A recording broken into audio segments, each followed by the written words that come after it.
आइए आज हम लोग जो है कुछ ऐसे सवालों को हल करेंगे जिसका हल हमको मालूम नहीं होता है और उसको हम कैसे निकालते हैं इस पर ध्यान देंगे। जैसे प्रश्न है 305 में क्या जोड़ें की क्या जोड़ें की 450 हो जाए। अब यहाँ पर 305 में हम क्या जोड़ें कि 450 हो जाए। इसको निकालने के लिए हम क्या करेंगे, नॉर्मली जो है 450 में से 305 को घटाते हैं, लेकिन लगाने का जो सही तरीका है वो यह है, माना यक्स जोड़ने पर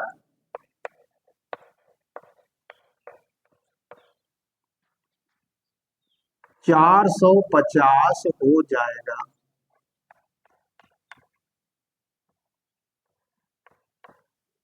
अब इस कथन के अनुसार जो है हम एक समीकरण बनाएंगे और फिर उसे हल करेंगे।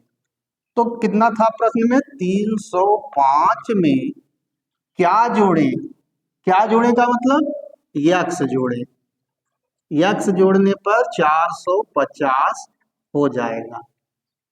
इस प्रकार हम इसको जो है रैखिक समीकरण बना लेंगे और फिर रैखिक समीकरण के नियम के अनुसार इसको हल कर लेंगे। तो इसको हल करने के लिए संख्या पद को हम एक साइड में कर लेंगे जिसको हम पक्षांतर बोलते हैं। तो हम पक्षांतर करेंगे तो यक्स बराबर हो जाएगा 450। अब यहाँ पर देखिए यह 305 जो है एक धनात्मक संख्या है, इस साइड में आकर आपकी ऋणात्मक संख्या हो जाएगी। अब इसको हम क्या करते हैं, पहले घटा लेते हैं। घटाने के बाद हमें वह संख्या मालूम हो जाएगी जिसे 305 में जोड़ने पर योगफल 450 हो जाएगा। अब घटाते हैं तो 10 में से 5 गए 5, यहां बचा 4, 4 में से 0 निकालेंगे 4 आएगा और 4 में से 3 निकालेंगे तो 1 आएगा, यानी वह संख्या हमारी हो गई 145। यानी अगर हम 305 में 145 जोड़ दें तो 450 हो जाता है। ऐसे सवालों को इस तरह से अगर हल करेंगे तो कहीं भी आप बचेंगे नहीं। इसी तरह एक और दूसरा उदाहरण देखेंगे, 570 में क्या घटाएं कि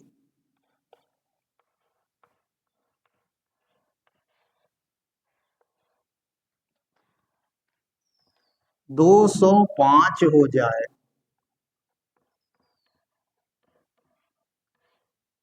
अब यहां पर देखिए एक संख्या है 570, इसमें से हमको क्या घटाएं, वह संख्या मालूम करना है जिसे 570 में घटाने पर 205 प्राप्त हो जाता है।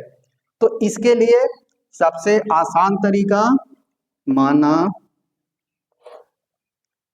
यक्स घटाने पर 205 हो जाता है, 205 हो जाता है। अब इसके लिए इसी तरह से हम एक समीकरण बना लेंगे, यानी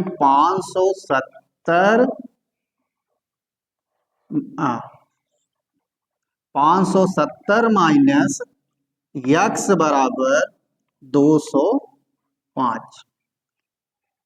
उसी तरह से अब यहां पर देखिए ऋण यक्स बराबर, अब ये 570 को हम दूसरे पक्ष में ले जाएंगे क्योंकि यहाँ धनात्मक है तो दूसरे पक्ष में जाएगा तो ऋणात्मक हो जाएगा। 205 माइनस 570। अब यहां पर हम देखेंगे कि एक धनात्मक पद है और दूसरा ऋणात्मक पद है। तो जब धनात्मक और ऋणात्मक पद को आपस में जोड़ना या घटाना जोड़ना होता है तो ज्यादा वाला संख्या में से जिसका मान अधिक होता है उसमें से कम वाला का मान घटा दिया जाता है, और चिन्ह जो है जो ज्यादा बड़ी संख्या होती है उसी का डालते हैं। तो यहाँ पर आपका हो जाएगा माइनस, यानी माइनस यक्स बराबर माइनस, और 570 में से हम 205 को घटा देंगे तो यहाँ 10 आया, 10 में से 5 गए 5, यहाँ आपका बचेगा 6, 6 में से 0 गए 6, और यहाँ आपका 5 है, 5 में से 2 निकाल दिए तो आ गया आपका 3, यानी 365 वह संख्या है। अभी यहाँ पर क्योंकि दोनों तरफ माइनस माइनस है तो माइनस से माइनस को काट दिया जाता है। और क्यों काट दिया जाता है? क्योंकि यहाँ -1 है और यहाँ माइनस है। जब इस -1 का इधर लाके हम भाग करेंगे तो माइनस माइनस का भाग प्लस हो जाता है, इसीलिए यक्स बराबर आपका हो गया 365, यानी 365 वह संख्या है जो 570 में घटाने पर 205 हमें दे देता है। अगर आपको उत्तर की जांच करना हो तो आप एक बार आराम से इसको चेक कर सकते हैं। कैसे चेक कर सकते हैं? सबसे पहले यहीं से शुरू करेंगे। यहाँ 570 है, उसमें आप यक्स का मान यानी 365 रखकर घटाइए, और घटाने के बाद हम देखेंगे कि उत्तर में हमारा अगर 205 आ रहा है तो इसका मतलब हमारा उत्तर सही है। 570 माइनस 365 आपका आ गया यहाँ पर 5, और यहाँ पर आपका बचा 6, 6 में से 6 गए 0, और 5 में से 3 गए 2। देखिए यहाँ पर आपका 205 आ गया है, इसका मतलब हमारा उत्तर सही है। इस ढंग से जो है आप पता कर सकते हैं कि 570 में कौन सी संख्या घटा दी जाए कि आपका उत्तर 205 आ जाए।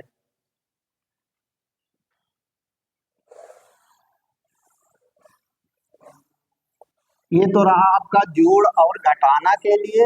इसी तरह आपका गुणा और भाग के लिए भी प्रश्न आते हैं, इनको आसानी से आप हल कर सकते हैं। जैसे प्रश्न है 580 में किस संख्या से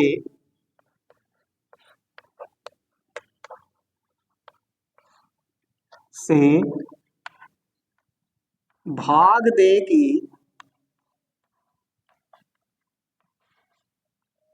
580 में किस संख्या से भाग दें कि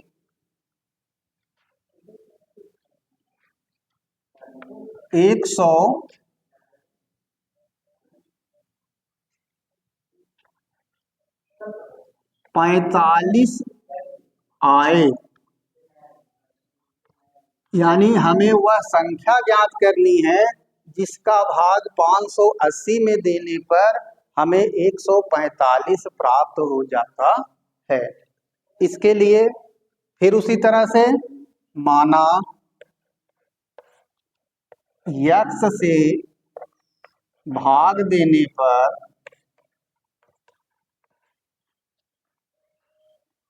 145 प्राप्त होता है, यानी भागफल 145 प्राप्त होता है।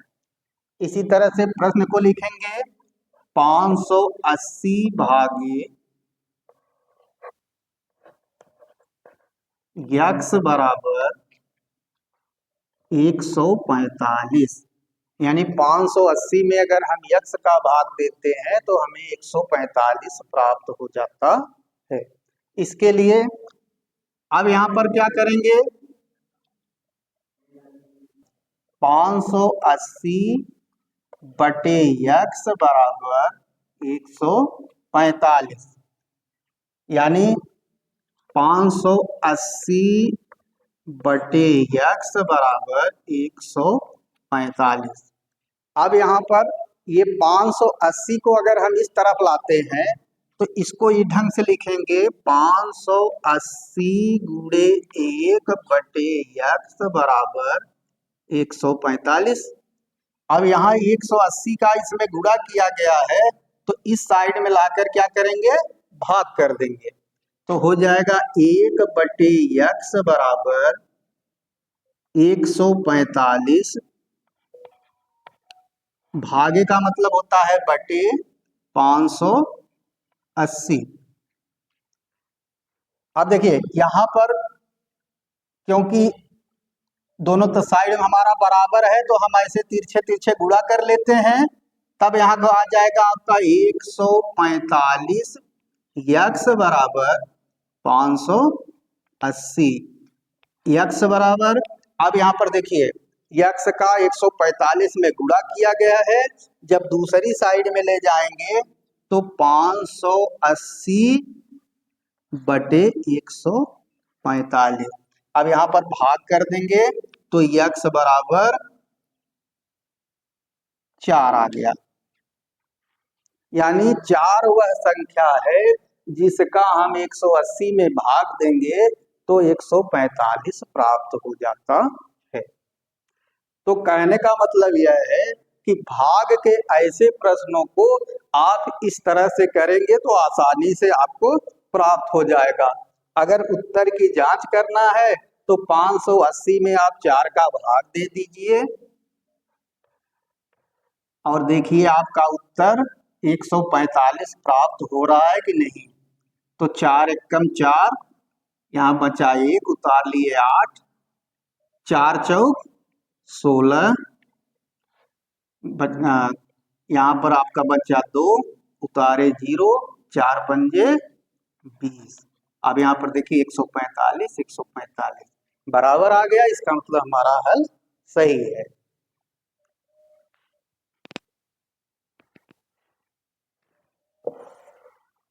चलिए इसी तरह एक गुणा के सवाल को भी हल करते हैं।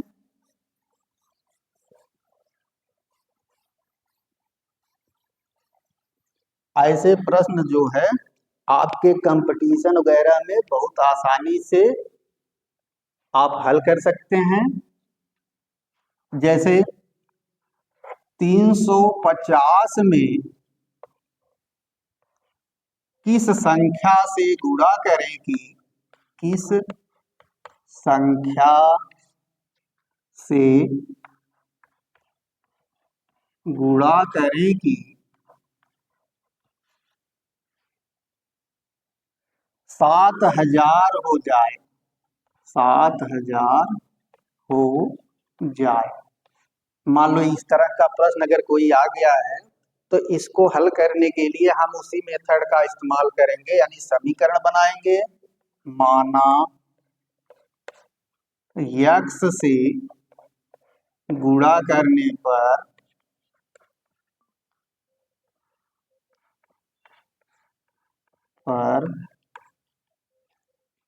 7000 प्राप्त होता है।